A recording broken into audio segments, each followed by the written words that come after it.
Hello મિત્રો, શેરબજારની વાતોમાં મિત્રો શેરબજાર સડસઠ ઉપર ચાલે છે. કાયમ નવા હાઈ બનાવે, પરંતુ તમારે એલર્ટ થવાની જરૂર છે. હવે રોકાણ કરવા માટે તમારે એલર્ટ થવું. એનું કારણ પછી હું વાત કરું. પહેલાં આજે સેન્સેક્સે 80,392 નવો હાઈ બનાવે, નિફ્ટી 24,401 નવો હાઈ બનાવે, બેંક નિફ્ટીએ 53,357 નવો હાઈ બનાવે, અને મિડકેપ નિફ્ટી પણ આજે નવો હાઈ બનાવ્યો છે 56,633.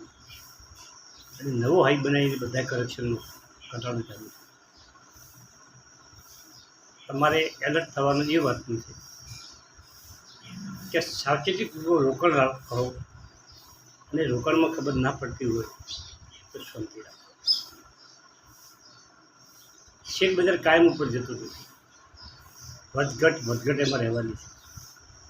અને જ્યારે ઘટાડો આવે ત્યારે ગમતા શેરમાં નથી. હવે મારા મિત્રએ એ કમેન્ટ કરી છે કે તમે જે ફંડામેન્ટલની ચેક કરો છો એ અમારા જે નવા માણસો દર્શકો છે એમને થોડીક વાત સમજાવી. મિત્રો, જે આખું કોમ ચાલે છે શેરબજારની, એ કંપનીના ફંડામેન્ટલ ચાલે. જો કંપની વેચાણ નફામાં વધારો ન થતો હોય તો એ કંપનીમાં કોઈ હાથ નહીં નોખે. મિત્રો, ફંડામેન્ટ શું છે એ તો તમે સમજી શકશો કે સતત એનું વેચાણ વધે જતું હોય, એનો નફો વધે જતો હોય, કંપની એક પ્લાન્ટ હોય એના 2 પ્લાન્ટ કરતી હોય, આ પ્રક્રિયા સતત ચાલુ રહે એવી કંપનીઓ ગ્રોથ કરતી હોય, અને એવી કંપનીના ભાવ વધતા હોય, એવી કંપની સ્પ્લિટ કરતી હોય, એવી કંપનીઓ બોનસ આપતી હોય, આ બધું ચાલતું હોય. હવે આજે મારે જે શેરની વાત કરવી છે, 4 શેરની, એ ચારેય શેર એક જ સેક્ટરના. એ ગજબ રિટર્ન આપ્યું છે, અને રિટર્ન આપવા પાછળના કારણો શું છે એ પહેલાં સમજાવવા. રિટર્ન તો આપણે તમે જોઈ શકો કે ભાઈ આજે શેર આટલા ચાલતો હતો, અત્યારે આટલો ચાલે, અને આજે ધમધોકાર લોકોમાં ખરીદી કરી છે.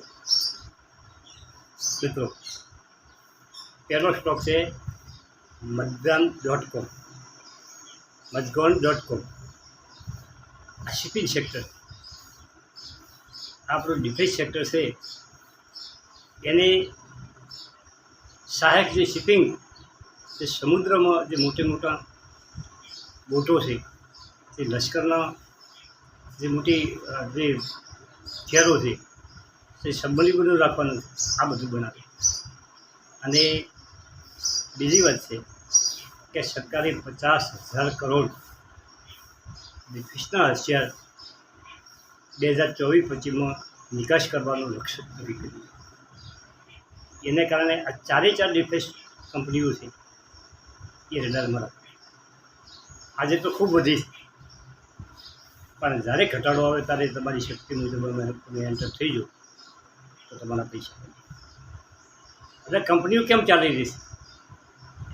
એક તો સેક્ટર ફોક્સમાં છે, સરકાર એમાં જોરદાર કામ કરી રહી છે, પણ બીજું એક કારણ છે કે કંપનીનો EPS જોરદાર છે. EPS એટલે એક શેર દીઠ કમાણી. આપણે ફંડામેન્ટલી ભેગી વાત કરતા હતા, એટલે વાત તમને સમજ્યા. EPS કે અર્નિંગ પર શેર, એક શેર દીઠ કમાણી કેટલી કરે છે. કંપની ગજબનું વેચાણ કરતી હોય તો શેર દીઠ કમાણી વધે. તમે કંપનીનો EPS જોઈજો તો વેચાણના રોકડા બધા એમાં આવી. PA, હવે EPS છે એનાથી કેટલા ઘણો શેર ટ્રેડ થઈ ગયો છે એને PA કહે.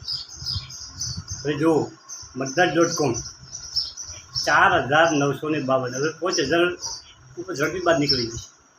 આજે 5.5% વધારો.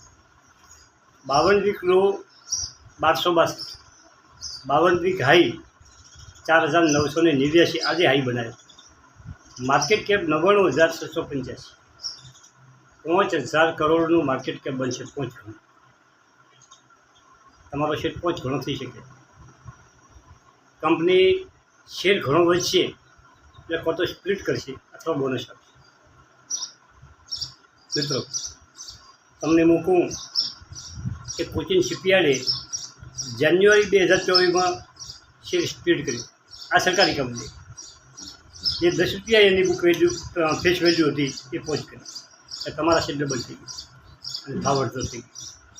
અને વળી પાછો ભાવ વધવાનો ચાલુ થાય 6-12 મહિને એ ભાવ પાછું. મતદાન.com હવે એનો EPS કેટલો છે? 91.50. જોરદાર EPS. એક શેર દીઠ 91 રૂપિયાની કમાણી કરે. 50 શેર શું કામ નહીં ચાલવા? લોકો ગોડા થઈને લેવા કંપની. PA 53.90 અને સેક્ટરનો PA 55. આટલો બધો ભાવ વધ્યો છે છતાં હજી એના સેક્ટરના PAથી નીચો છે. એટલે વેલ્યુએશનમાં good company. Book value 270, face value 10. હજી ફેસ વેલ્યુ 10 છે. સ્પ્લિટ કરશે એટલે ફેસ વેલ્યુ 2 થઈ શકે અને 5 થઈ શકે. 5 થાય તો તમારા શેર ડબલ થાય, 2 થાય તો તમારા શેર 5 ગણા થાય અને ડિવિડન્ડ 1/2%. હવે કંપની રિટર્ન કેટલું આપશે? 1 મહિનામાં 83%. 1 મહિનામાં એને ડબલ કરવા નથી. 3 મહિનામાં 125%, 6 મહિનામાં 118% અને 1 વર્ષમાં 283%. 1 વર્ષમાં 3 ગણા પૈસા કરી આપ્યા. આપણે હોલ્ડિંગની વાત કરો 54.83% હોલ્ડિંગ ભારત સરકારનું. હવે મેં ઘણી વખત વિડીયોમાં વાત કરી છે કે 75%થી વધારે હોલ્ડિંગ પ્રમોટરનું ના હોવું જોઈએ એવો સેબીનો નિયમ છે. પરંતુ આ ગવર્મેન્ટ કંપની છે એટલે ગવર્મેન્ટ કંપની પર એને શેર 75% રાખી બાકીના શેર વેચવા કાઢવા પડશે. અને તારા આ સ્ટોક કદાચ 9% શેર વેચોય, પબ્લિકમાં વેચોય કે FIC લઈ જાય કે DI લઈ જાય, તારે શેર કદાચ ઘટે 10% કે 15% તો એમાં તમારે ખરીદી કરી શકે. FIC 2.38%, DI 0.67% અને પબ્લિક 12.12%. હવે વેચાણના ઓકળા તમે જુઓ તો તમને ખ્યાલ આવે કે માર્ચ 23માં 7,827 કરોડનું સેલ હતું અને 1,072 કરોડનો નફો થયો હતો. હવે માર્ચ 24માં 9,466 કરોડનું સેલ છે અને 1,845 કરોડનો નફો થયો. ડબલ નફો થયો એક વર્ષમાં. મિત્રો, હવે એના પછીની કંપની છે ગાર્ડન રિચ. એ કંપની પણ આજે 3.41% નવો હાઈ બનાવી અને થોડીક ઘટી છે. 2543 ઉપર ચાલી રહ્યો છે. માર્કેટ કેપ 29,130 છે.